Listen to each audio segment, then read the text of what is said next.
자, 이제 오늘 2교시 진행할게요. 오늘 지금 방송 찍는 날짜 9월 2일이라 영상 보는 친구들 잘 봐놓으세요. 맞죠? 9월 2일? 9월 3일이에요? 오늘? 2일이에요? 오케이.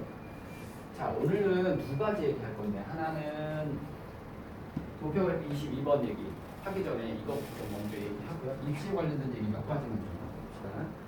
물론 저 영상으로도 또 한 번 올릴게요. 제가 저기 하기 전에 일단 맨 처음에 인문 논술 관련해서 먼저 꼭 얘기해야 될 거는 지피대학이 어떤 거가 있고 수리 논술 쓰는 대학이 어떤 건지 좀 확인해 볼 필요가 있어서 먼저 이거부터 얘기할게. 인문 논술에서 최저 없는 대학 중에서 선생님 가장 기피하는 대학은 한양대예요. 한양대학은 글발이 조그만 부부에 대한 얘기를 하는 건 아니고요. 생각보다는 한양대가 되게 에세이식으로 글을 쓰게 하고,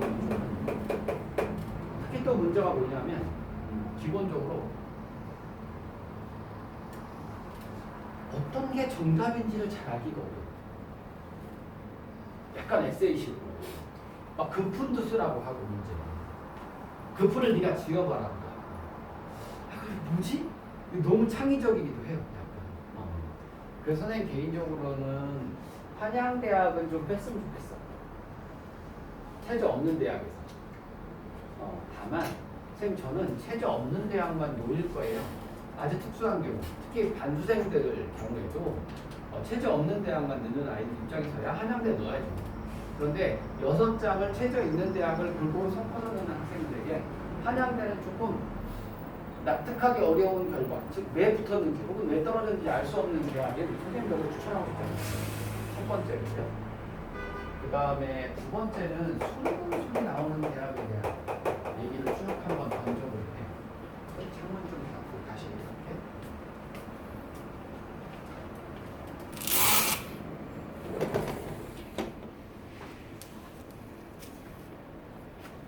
수리 논술에서 선생님 어느 대학이 제일 어려워? 수리가 한양대 경상계열이 가장 어려워.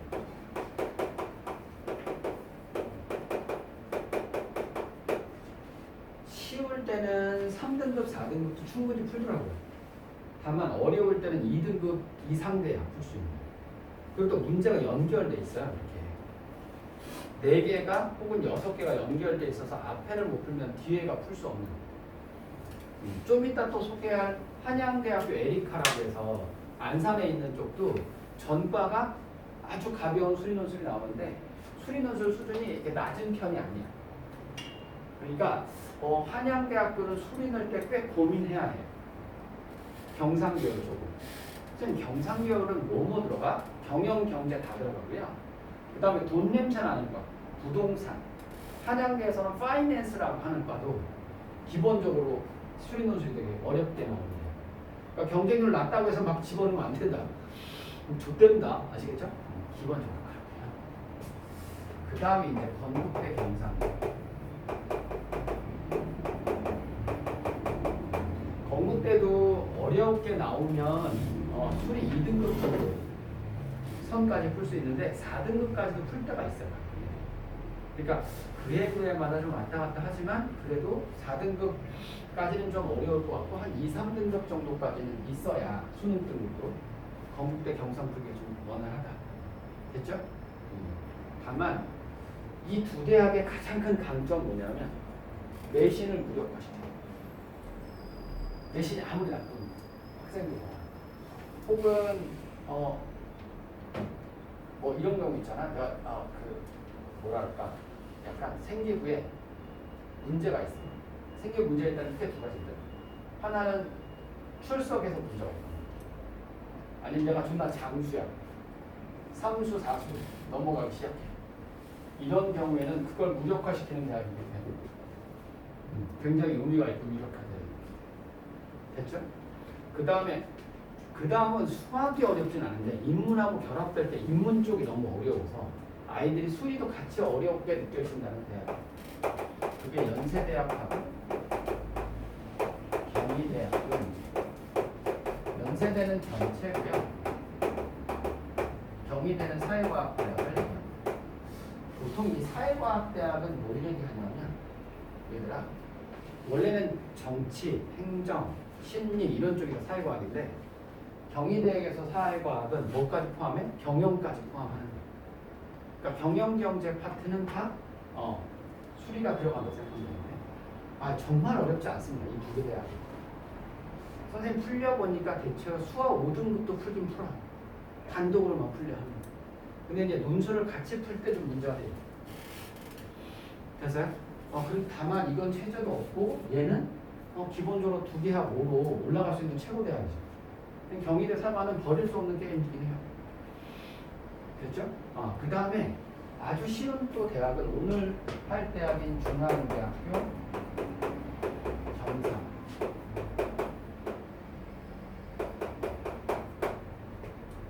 이화여대 사회과학대 이쪽은 술이라고 보긴 좀 어려워요. 패턴도 거의 똑같고 그래서 크게 어렵지 않은 대학. 여기에 포함하는 대학이 숭실대학.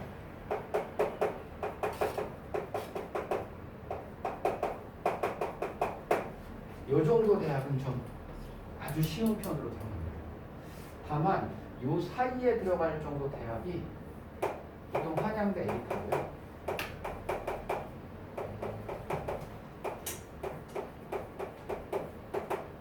그 다음에 저 밑으로 더 밑으로 내려가는 대학이 뭐예요?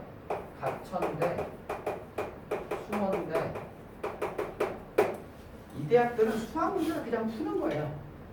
다만 아이들이 그러더라고요. 어렵진 않은데 수학을 포기했거나 혹은 그동안 연산작용을 많이 안 해봤던 애들은 시간이 모자라서 못합니다. 그래서 이렇게 대학들 중에서 지금 수리가 나오는 대학들 거의 다 전부 다 따져본 건데 이 중에서 이제 가장 어려운 대학이 두 대학을 필두로 해서 여기 대학들이 대부분 이제 서울 안에 있는 대학들 중 산수능수 좀 나오는 대학이야. 그러니까 여기서부터는 쉽단 말이지. 그런데 시간의 문제인 경우도 있고 경희대나 연세대 같은 경우는 인문 논술이 어렵기 때문에 수리가 같이 어렵게 느껴지는 대학이기도 합니다. 그래서 꼭 기억해 놓으시고 잘 적어 놓으시고 대학을 낼 때 조심하셔야 돼요. 왜냐하면 봐봐.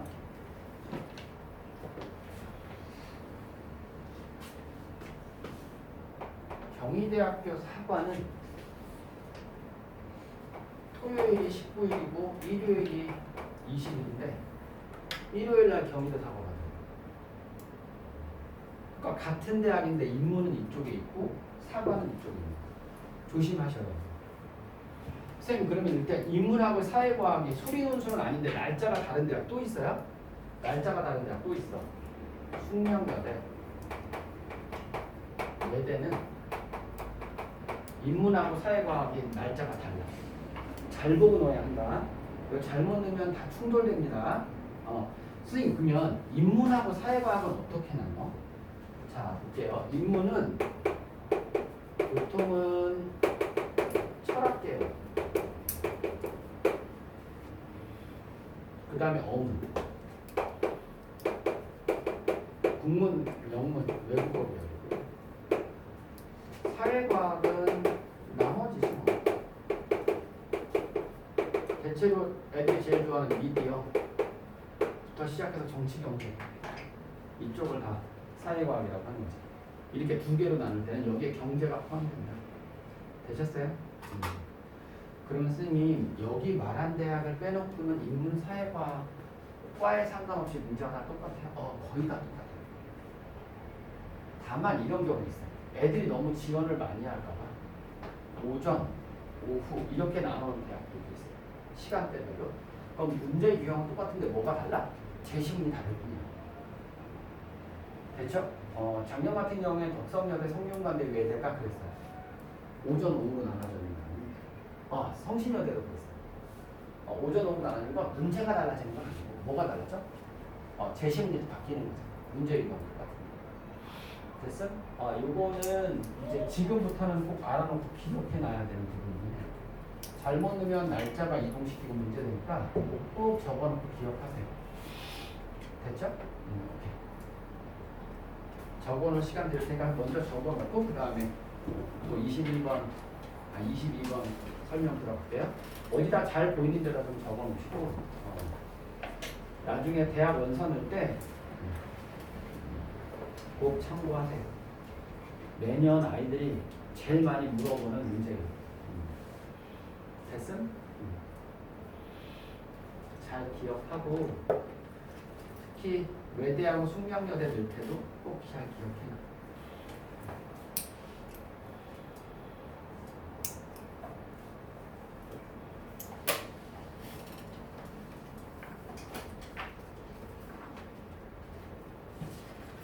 영상 보는 친구들은 캡처해서 갖고 있어도 돼요.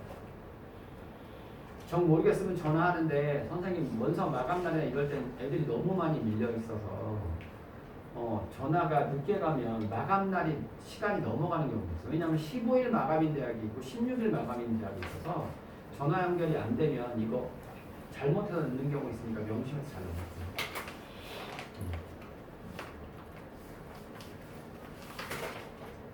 원서 접수는 지금 현재로서는 중앙 UA하고 진학사가 두 개 양대 산맥인데 어떤 대학인 경우에는 특정 대학들은 진학사에만 라이센스를 주고 아니면 UA에만 라이센스를 주는 바람에 내 대학 들어갔는데 없는 경우가 있어요. 전국적으로 라이센스를 가장 많이 갖고 있는 데는 UA가 아니고 진학사가 더 많이 갖고 있으니까 원서 접수할 땐 진학사를 사용하는 게 더 편하기도 해요. 진학사 어플라이라고 하나? 어쨌든 그렇죠? 이름이? 자, 그 정도 얘기하고요. 그럼 이제 다 적으셨으면 선생님 요번에 9월 고평에 대한 얘기 잠깐만 할게요.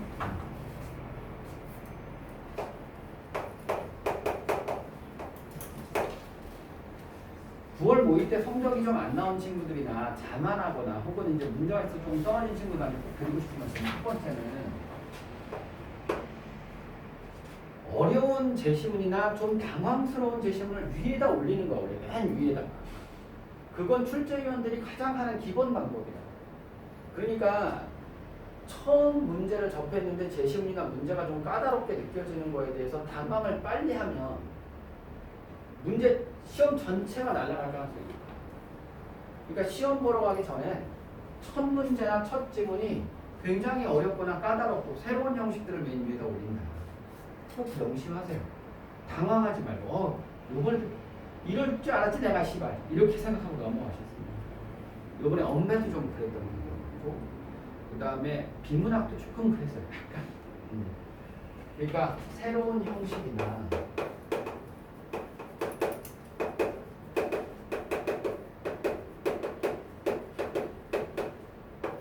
어려운 제시문은 위에 배치는 거예요.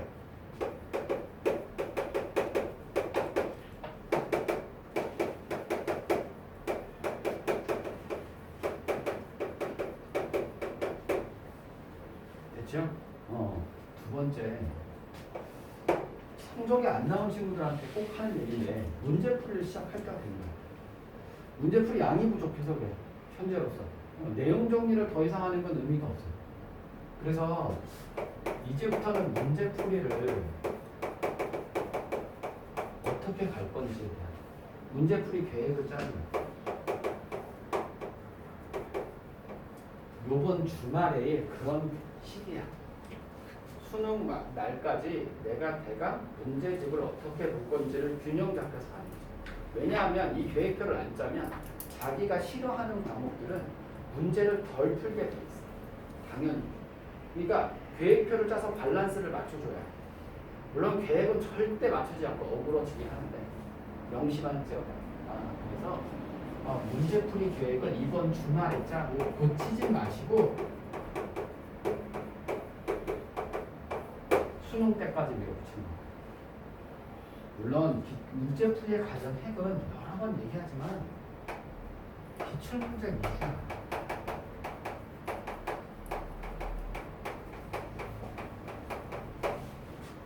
일단 기출문제를 안 풀었는데 왜 자꾸 사설 모의고사나 문제집을 자꾸 또 사? 기출문제집을 먼저 푸세요. 빨리. 그게 제일 중요해요.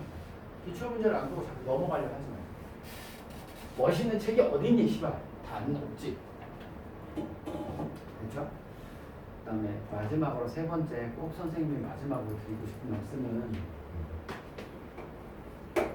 희망 고문은 아닌데 지금부터 꾸준히 열심히 하면 성적 꽤 괜찮게 나와요. 포기하지 말고 마지막까지 최선을 다해요. 그 최선을 다하는 모습이 어떻게 공부가 잘 되니 지금 이 시기에 최대한 원서 접수에 신경 쓰는 부분을 줄이라는 거야. 자, 경영학과하고 경제학과를 둘 중에 어떤 걸 넣을까? 무슨 의미가 있니? 씨발 그게. 그렇지 않냐? 그거 고민할 때 공부 한 달 더 하는 거야. 됐어요? 선생님이 지금 영상 보는 친구들은 대부분 선생님한테 카톡에 들어온 애들이에요. 물론 선생님 카톡 거의 잘 못 읽지만 카톡에 들어온 친구들한테는 마지막 요번 주말, 그러니까 다음 주말이지, 돌아오는 주말에 선생님이 김명일 컨설팅이랑 비상예두랑 종로에서 갖고 있는 프로그램의 기본 프로그램인 엑셀 자료를 내가 다 올려줄 거예요. 작년에는 훨씬 빨리 올려줬어요. 코로나 때문에. 많이 못 만나니까. 근데 올해는 좀 미리 안 보여주려고. 왜 선생님 미리 안 줘? 작년, 재작년, 재재작년처럼 보여주니까 공부는 족도 안 하고 그것만 보고 있어. 앉아가지고 시간. 아주 죽여버리겠어 아주 그냥. 신경 쓰지 말고 나중에 원서 넣을 때 작년 경쟁률, 작년 입시 결과를 보니까 아이 뭐 얼추 비슷하네. 그럼 넣는 거야 그냥. 그거 한번 확인해 보려고 엑셀자로 넣는 건데 그걸 그냥 하루 종일 돌려보고 앉아서 그냥 죽여버려야 그냥. 아시겠죠? 원서 접수 기간에 쓸 여러 가지 용을 빼지 마. 면접 미리 하지 마. 자소서 빨리 써. 올해 자소서 마지막 해야. 마지막 해에 자소서를 무슨 대단한 위력이 있겠니? 대강 써, 대강. 면접은 많이 하면 많이 할수록 자신감이 늘어나는 게 아니라 자신감이 줄어. 공부하고 논술하고 다르다, 면접은. 그래서 면접은 짧게 굵게 하는 거 한두 번. 1차 부터 두세 번 정도 하는 거니까. 제발 수시 원서 접수해서 투자되는 시간을 줄여.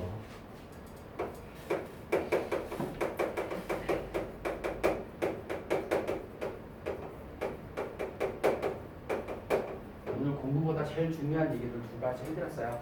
원서 접수할 때 중요한 부분하고 그 다음에 모의고사 잘 기억해 놓으시고 도움이 됐으면 좋겠습니다. 됐죠? 그러면 이제 공부할까요? 오늘 대학이 하나밖에 없어서 시간이 줄어서 이거라도 했어요. 자, 봅시다. 자, 단국대학교 문제. 일단 패러다임이라는 얘기 동그라미 쳐놨고요.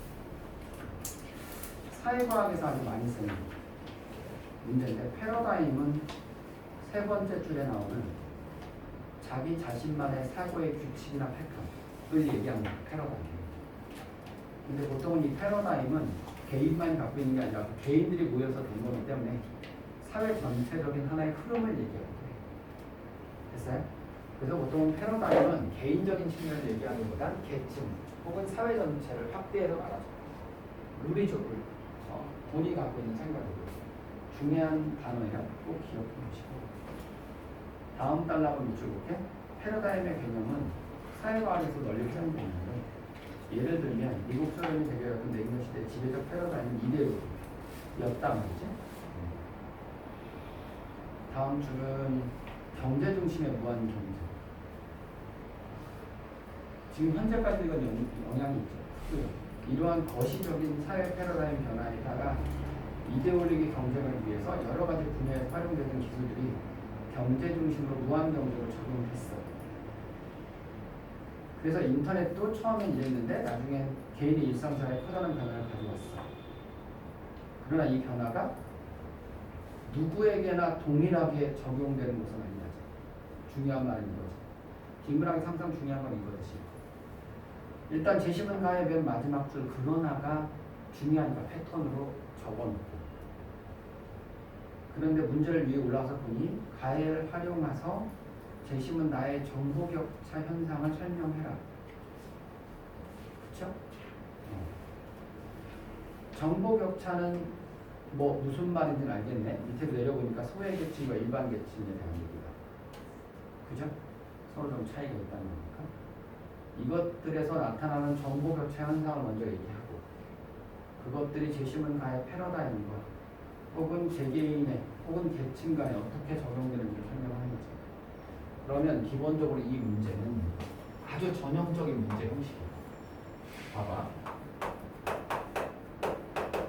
오늘 문제는 기본적으로 재심은 가를 근거로 해서 재심은 나를 설명하는 문제.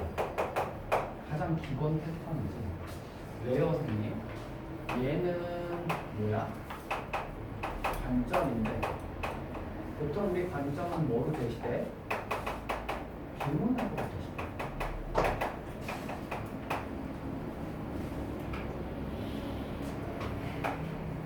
얘는 대상이다.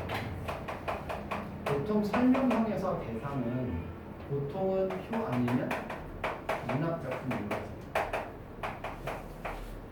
이 또한 됐죠? 무슨 말씀이실지. 쓰는 패턴은 A 패턴과 B 패턴이 있어. A 패턴 써보고 B 패턴 써볼게. A 패턴은 원래는 가를 요약하고 이런 관점에서 보면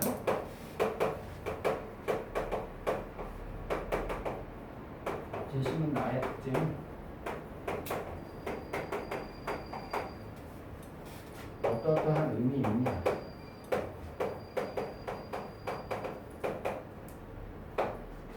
왜냐하면 뭐뭐 하기 때문입니다. 여기까지는 되니? 가장 일반적인 방법이 그러니까 쉽게 말하면 문제를 봤는데 문제도 좀 까다로운 것 같고 기본 패턴으로 써야겠어. 그럼 이렇게 쓰는 거야. 그런데 표는 이렇게 쓰는 것보다 어떻게 쓰는 게 더 편해? 이 패턴으로 쓰는 게 훨씬 이뻐. 왜냐하면 중복 서술을 피하기 위해서 그렇기도 하고요. 재심은 나를 먼저 요약하는 거야. 물론 이 요약할 때는 쌤 지난번에 얘기했던 것처럼 좀 다른 게 쓰이긴 하지. 좀 이따가 얘기하고. 이러한 특징은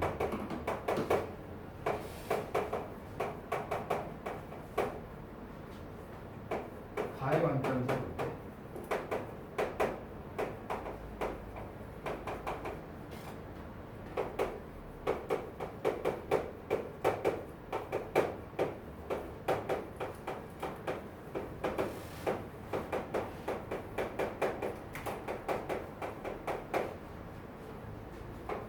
쌤, 왜 이게 더 예쁜 패턴이야? 표가 나올 때는요, 보세요. 얘는 봐봐. 가를 요약하고 이러한 관점에서 볼 때 나의 특징은 뭐뭐이다 해지. 그럼 여기에 뭐가 다 들어가야 되니? 표에 대한 얘기도 들어가고 뭐도 들어가야 돼? 가도 또 중복해서 서술해야 돼. 한 번. 이렇게 배치를 해서 쓰는 것보단 여기는 뭐만 들어가면 돼? 재심은 가의 얘기를 좀 끌고 들어가서 쓰기만 하면 되거든. 표 특징은 이미 앞에서 썼으니까. 그러니까 패턴을 정리하거나 단순화하기 훨씬 편해서. 그래서 특히 표가 나올 때는 B 패턴으로 쓰는 걸 더 선생님이 좋아하는 편이지.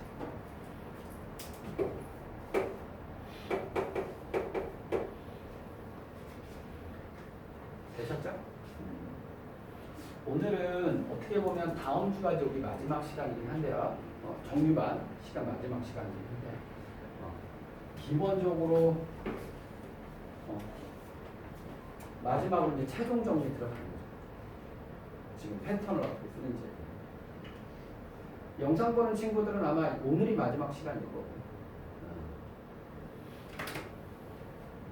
그래서 이제 한 번 더 하는 학원이 있고 한 번 덜 하는 학원이 있어서 어찌됐든 중요한 건 그게 아니고 오늘 총정리가 들어가는 거예요. 됐죠? 오케이. 화이팅 화이팅. 화이팅. 평일날 수업이 들어가 있는 친구들은 한 번 더 있고요. 주말에 수강이 들어가 있는 친구들은 오늘이 마지막 시간일 거예요. 됐음? 자, 그럼 계속 갈게요. 밑에 있는 표에서 정보 격차는 기본적으로 일반 국민과 소외계층에서 나타나는 거에 대한 얘기를 좀 볼게요. 다만 이제 1번은 PC고 2번은 뭐야? 모바일인 거죠. 지금부터 어떤 수치 끌고 들어오는 게 좋을지에 대한 부분을 한번 보는 거고요. 뭐 너무 쉬워서 표에 대한 설명 간단히 할 거니까 한 3분 정도 들을 테니 표에 대한 분석을 좀 합시다. 시작.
됐어요? 이거 다 했어? 완벽하게 찾았어? 다 했죠? 아이나 다 찾았어? 물어보지 마 병수야 자꾸.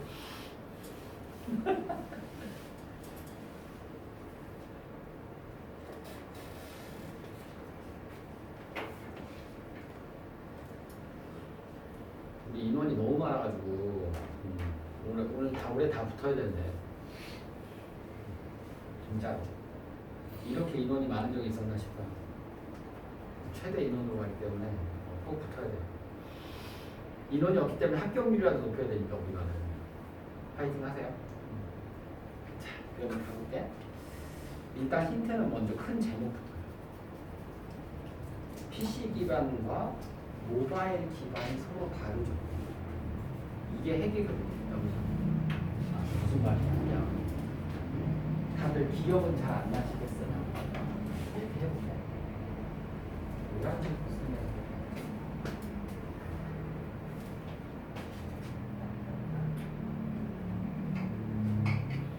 자, 봐봐. 보통은 표를 요약할 때 제일 중요한 방법이 뭐부터? 기본적으로 항목을 어떻게 선택할 때 이 항목 선택에서 제일 중요한 부분이 두 가지라고 했어요. 뭐야? 제목하고 뭐지? 그 다음에 논제에서 주어진 부분이라고 했어요. 정보 격차라는 부분이 주어졌고요. 제목에서는 지금 뭐하고 뭐해? 모바일하고 PC 기반이지. 이해됐어? 아, 그러니까 기본적으로 여기서 이미 다 주어진.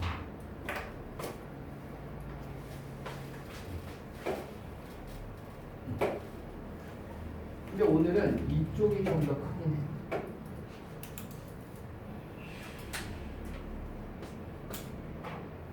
그 다음에 두 번째로 가볼게.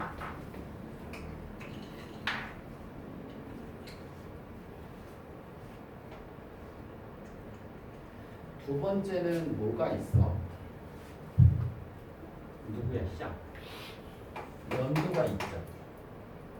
연도가 있다는 말은 뭘 보라는 거지?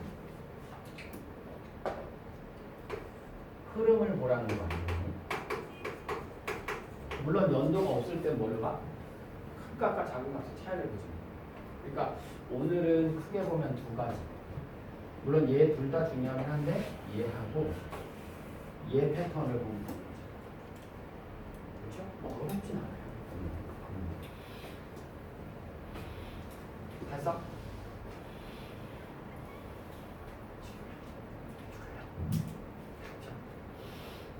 매달릴 건 이제 이거밖에 없잖니?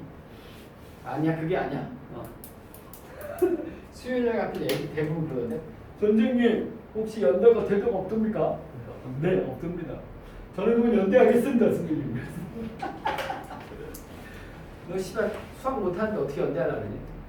일단은 그래도 한번 해보겠습니다. 정말 많더라고요. 갑자기 막판 되니까 왜 다들 연대를 붙는지 모르겠어. 꿈은 높은데 씨발 어떻게 갈 데가 없으니까 그걸로 학원을 해보는 거야. 걱정입니다. 그래서 지금 연대반이 강북종로랑 강남동에서 벌써 좋은 나무 아이들이 등록하기 시작해. 그래서 내가 선생님 이거 마감되면 어떡하죠? 그래서 내가 야 무슨 연대반이 마감이 되니? 씨발 연대반 마감되면 니들 다 때릴 거라고 그랬어요. 잘했죠. 연대만 써. 다른 거에 써야지. 공부해야지. 이것도 영상 보는 친구들 또 연대반 쓸지 등록했는데 이 새끼 또 딴소리 한다 그러고 했는데 장사하는데 문제가 생겼다. 그만해야겠다. 자 보세요. 자 그럼 마무리할게. PC 기반 정보 격차는 일반 국민 대비 정보와 종합 정보와 수준이 일반 계층에선 100에서 100, 소외 계층은 45에서 74로 꽤 높아지고 비슷해집니다. 특히 이건 뭐니? 소외 계층이 48.7에서 68.7로 뭐가 보급돼서 그래? 컴퓨터도 보급돼서 그래. 인터넷 이용률도 꽤 높아지고. 이해되죠? 다만 전반적으로 모바일 격차의 현황은 그렇지 않지. 그러니까 정보 격차는 패러다임의 변화를 못 따라가는 거야. 즉 PC하고 모바일이라는 게 뭐예요? 패러다임입니다. 아, 그러면 선생님 이게 결국은 전반적으로 다 보서 결정하긴 하는데 이 제목으로 일단 힌트를 얻는 거야. 그렇지? PC하고 모바일. 이게 뭘로 가는 거야? 패러다임이라는 거야. 이 패러다임의 변화가 나타나면 그것들이 영향을 주는 게 개인차가 굉장히 크다는 거지. 왜냐하면 스마트폰 보급률이 물론 8.6에서 21.7로 증가하긴 한데 2배 이상. 그러나 전체 비율로 보면 그렇지 않거든. 이해됐니? 그러니까 이 패러다임의 변화는 결국 종합 정보화 수준으로 따졌을 때 100하고 27.8로 굉장히 큰 격차를 여전히 유지한다. 결국은 오늘의 핵은 뭐냐면 이거야. 표의 제목이 상당 부분 중요한 거야. 됐어요? 이걸 뭐하고 연결해야 해? 화제어로 연결해야 돼. 화제어가 몇 개야? 2개야. 문제에서 뭐 줬어? 정보 격차 줬어. 기억나? 그 다음에 비문학에서 뭐 줬어? 패러다임 줬어. 그 시험이 예쁘겠습니다. 됐음? 패러다임이다. 잘 기억해? 선생님 그러면 그동안은 문제로만 많이 봤었는데 오늘 문제 보니까 문제도 중요하군요. 그렇지. 문제는 표 제목도 중요하군요. 지금까지 거의 대부분 논제에서 다 주어졌는데 뭐도 중요해? 표 제목도 중요해. 됐음? 오늘도 첨삭하면서 선생님 한 명씩 잠깐 볼 거니까 질문하고 할 거 얘기해도 돼. 근데 우리 다음 주에 얘기하는 게 더 편하게 할 거 같아. 됐어요? 얘기하기 싫어요? 네, 중앙대 거 얘기 좀 해도 돼요? 네. 1분 동안 정리하시고 지울게요. 아, 오늘 너무 색깔별로 내가 보기에도 필기 예쁘게 잘했다. 사진 찍어놔야겠네. 자, 정리 다 하신 분들은 정리 다 하시고 오늘 풀 거 아무거나 열어도 돼요. 명문대 거 열어도 되고 스카이반 오늘 똑같아요. 오늘은 중앙대학교를 합니다. 쌤의 중앙대는 스카이반 명문대만 두 개 다 넣었어요? 선생님 마음이야? 선생님 고심했어. 올해도 경희대를 넣을까 중앙대를 넣을까? 선생님 그냥 중앙대 넣기로 했어. 올해도. 왜냐고? 애들 다 중앙대 좋아하더라.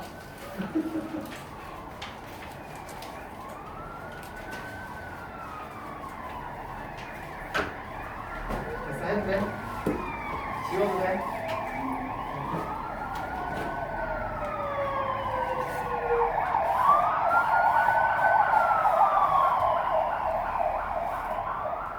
아들 지워도 돼? 한민아?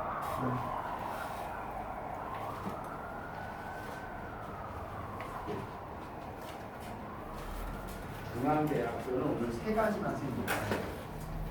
첫 번째 문제풀 문제예요. 선생님 재심은 왜 이렇게 많아? 총살시키겠어요 선생님. 재심문이 이렇게 많은 대학교 홍익대학교, 중앙대학교가 재심문이 제일 많아. 그럼 선생님 시간이 오래 걸려? 당연히 독해하는 시간이 거의 배가 돼.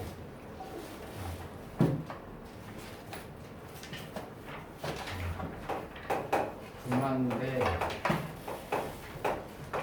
홍익대,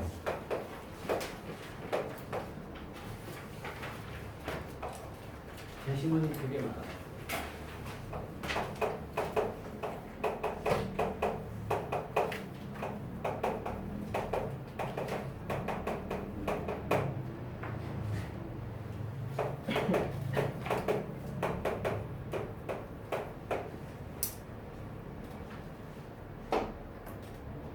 경희대는 재심문의 내용도 여러 개고요. 이거 경희도 써야 되는 죄송합니다.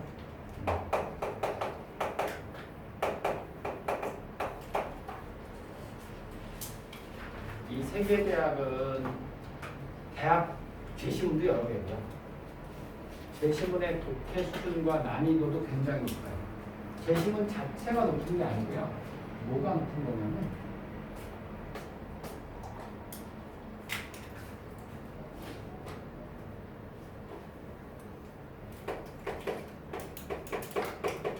재심문 관계를 파악해야 되거든요. 그게 어려워.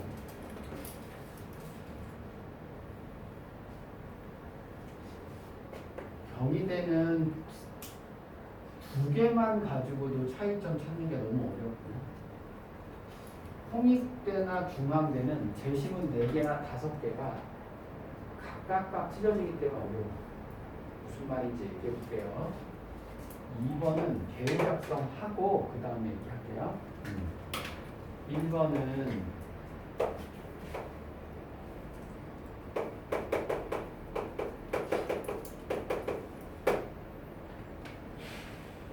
잘 봐. 지난번에 했던 거랑 거의 유사해. 봐봐. 경희대랑 거의 똑같거든.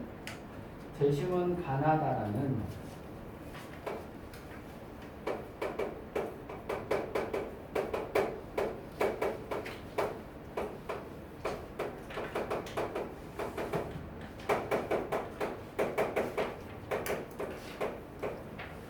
공통적으로 나눈다. 이렇게 먼저 쓰는 거예요. 공통점부터 먼저 쓰는 대학이 어디라고요? 경희대학하고 중앙대가 됐지? 비교 형식의 가장 기본인데 그러고 나서 경희대는 가나만 요약 비교하는 거라서 가, 그러나 나 이것만 쓰면 되거든. 근데 이 얘네들은 이 4개가 다 달라. 연세대, 중앙대학교, 홍익대학교는 각각 찢어지는 경우가 제일 많아요. 그럼 선생님 요약을 어떻게 써볼게요? 재심은 반은 불나불라 하고 그러나 나는 불나불라 하고 또 다른 측면에서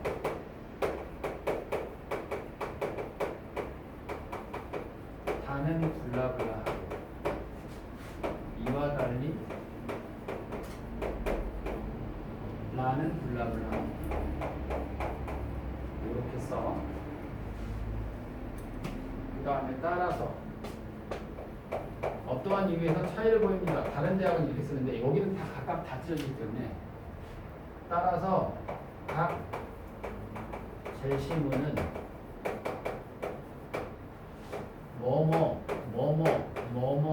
뭐뭐를 각각 강조하는 점에서 차이를 보인다.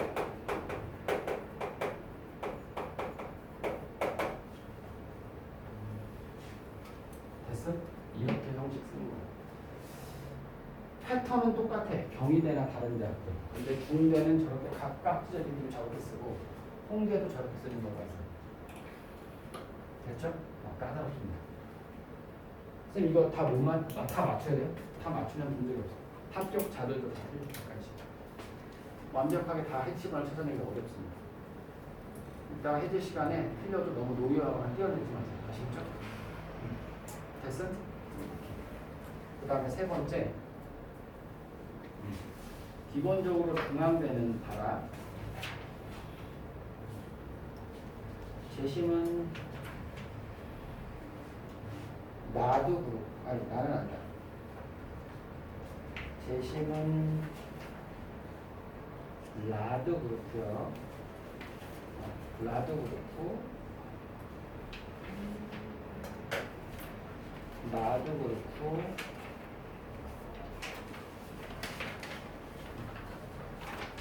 문학 작품들이 꽤 많이 껴요. 왜냐하면 국문학과들이 출제를 해서 그렇거든요. 자 볼게요. 이거 밑에다 써야 되는데 너무 큰 키 작고서 이렇게 못 쓰니까 여기 옆에다 써드려도 돼요? 왜 웃어? 자, 세 번째.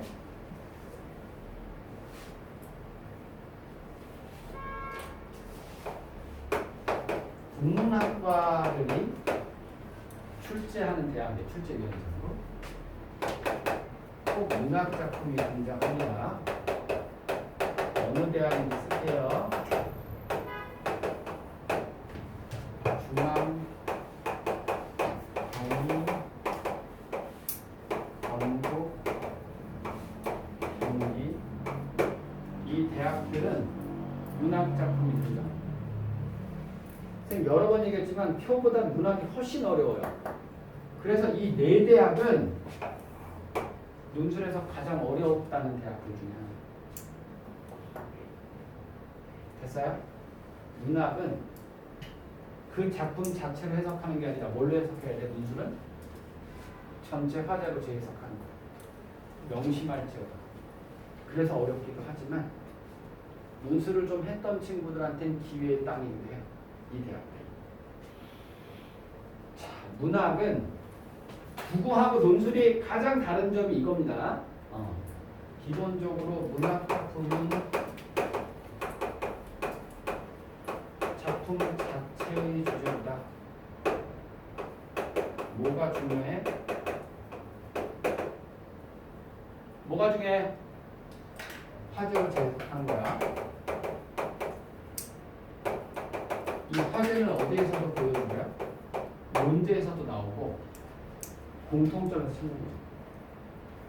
됐어요? 자, 고생하셨고 지금부터 10분 쉬었다가 글쓰기 들어갈게요. 땡큐.